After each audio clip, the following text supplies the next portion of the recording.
Support LaneSide. Get something cool. Hey everybody, and welcome back to another edition of LaneSide Reviews. As always, I'm the bearded beast, Rob Johnson, and as you can tell from this opening, I'm still injured, which means we're going to be looking at a more rev-dominant / two-handed review for some new equipment. But don't worry, Scoops and Old Guy Wayne will be back soon doing one-handed reviews going forward. So until then, why don't we go LaneSide and see how today's equipment stacks up? Alright, welcome to the shop. As you can see, we're looking at the Ebonite BIGTIME Special Edition. I'd say this is something new, but this is actually a re-release with a huge update. We'll talk a little bit more about that when we get to the lanes, but what we wanted to show you here is how we lay it out. Woo! So we went with a traditional layout here. We went 4x5x2. We knew we were going to see a lot of flare out of this, and that's what we wanted. And we wanted to see how much back end we could make with this one. We know that Tommy Jones and Dino Castillo in the videos could really make this thing hook down lane, but in different ways. You can see we've got a little bit of polish on it. We're going to show you two different surfaces. Yeah, we're going to show you the out of the box, plus we're going to add just a little bit of polish to see what kind of length, what kind of change in ball motion we can get. But there's only one way to find out how we did. Let's take it LaneSide.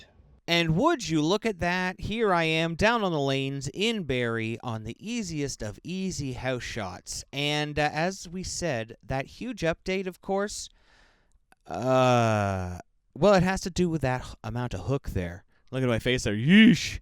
The big update was the cover stock. We're going to go into that first.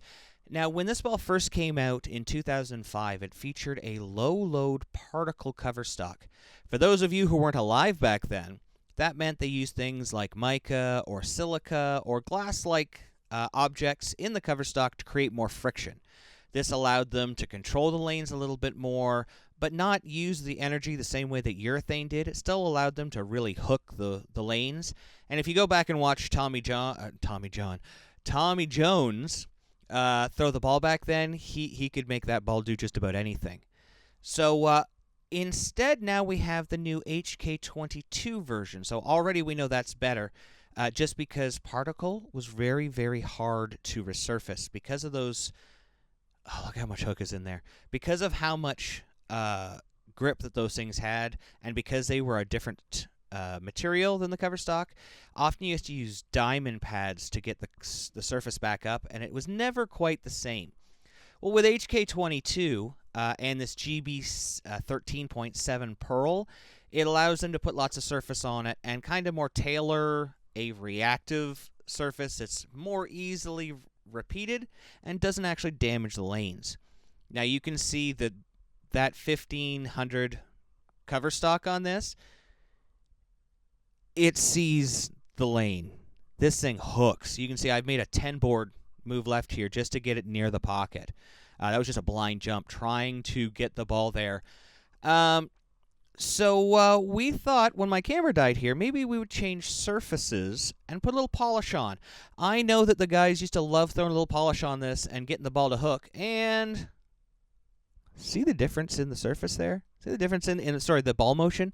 All we've done there is throw a little bit of polish on there. And, man, just 1,500 in polish. We saw a huge difference in distance there. I'm going to say probably 6 feet in a pickup on that ball.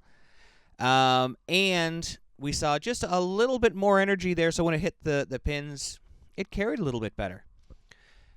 Now, the core in this ball, you'd think it was the BIGTIME core, because they say it's the BIGTIME updated core, but it is not, because the BIGTIME core was actually with Columbia 300. That was in the baller, and that was an asymmetric ball.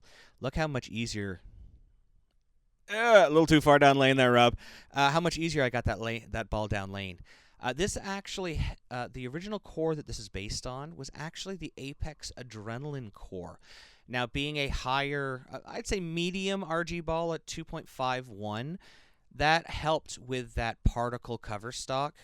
Because it doesn't rev up as easily, that core, it allowed the ball to be a little cleaner down lane, so that when people threw polish on it, it was a little more reactive.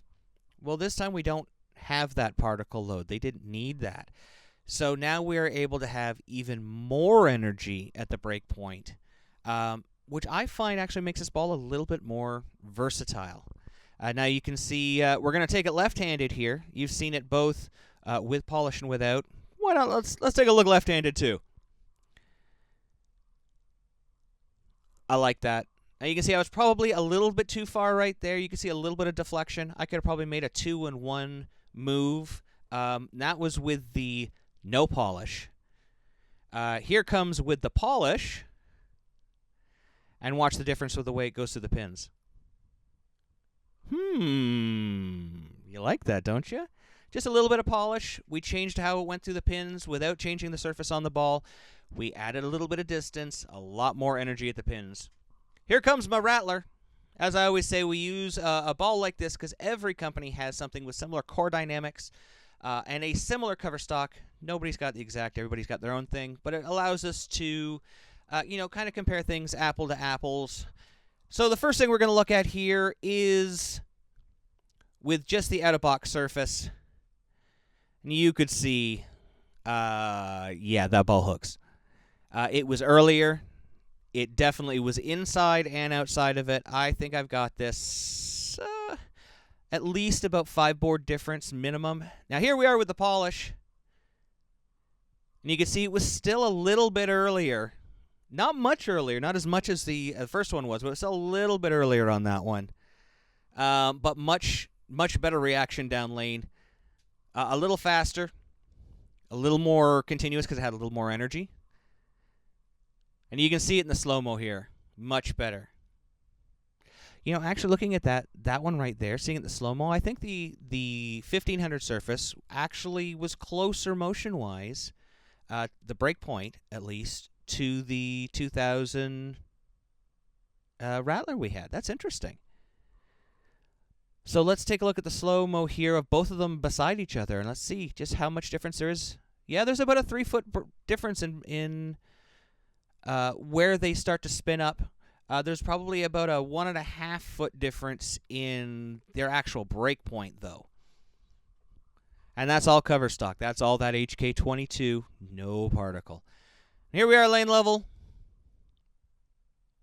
You can see that ball just splits the 8-9, sets up beautifully, and gets through the pins. Let's put it up against the 500, 1000, 1500, and let's just watch that break point again as it comes down. We know it's going to be inside it of our Rattler, and we know it's going to get outside of it, but let's actually see.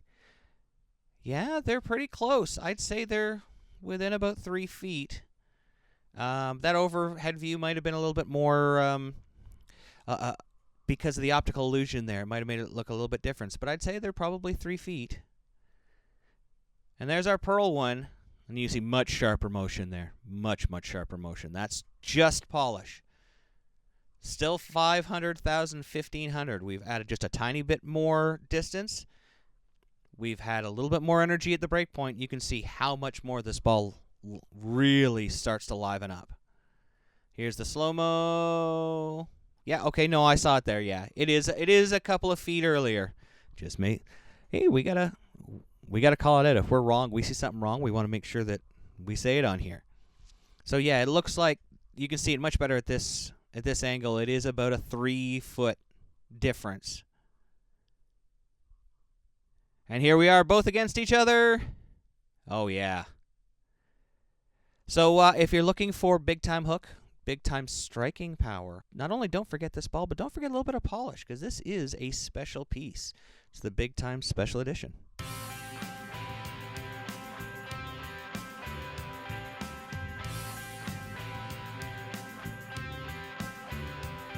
Thanks for watching. Don't forget to like and subscribe and turn on notifications so you never miss a show.